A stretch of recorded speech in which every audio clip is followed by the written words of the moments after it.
সার্ভিসের যারা কর্মকর্তা আছেন তাদের সাথে কথা বলে তাদের যে অবজারভেশন, আলহামদুলিল্লাহ আমরা এই পর্যায়ে আমাদের আন্দোলনে এসেছি এবং আমরা তাৎক্ষণিকভাবে আমাদের সরকারের পক্ষ থেকে এই মধ্যে আমরা শুকনো খাবারের জন্য $10,00,000 টাকার ব্যবস্থা করে দিয়েছি।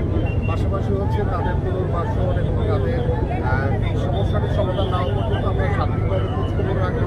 পাশাপাশি এই বিষয়টিকে নিয়ে একটি সন্দেহ যে এটা সাপোর্টাইজ করা হয়েছে কিনা, ইতিমধ্যে পুলিশ এখানে রয়েছে, তারা কাজ করছেন। অলরেডি একজনকে অ্যারেস্ট করেছিলাম, শুনলাম যে একটি ভিডিও দেখে যে একজন বলেছিলেন যে সে আগুনটি লাগিয়েছে, তার বিষয়ে অলরেডি পুলিশ অ্যাকশন নিয়েছে এবং আমরা আশা করি যে তাকে খতিয়ে দেখে এটার সাথে জড়িত রয়েছে বা কিছুদিন আগে যে উচ্ছেদের একটি ঘটনা ঘটেছে এটার সাথে এটার কোনো সামঞ্জস্য এই মুহূর্তে আমাদের যেটি দরকার সেটি হচ্ছে আমাদের এই মানুষগুলো একটু পুনর্বাসন দরকার, তারা আজকে রাত্রে কীভাবে পার করবে। ধন্যবাদ।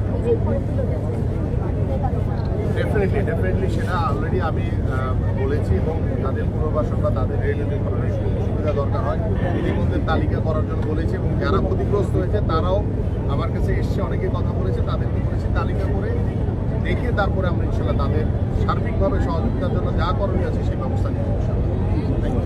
Thank you.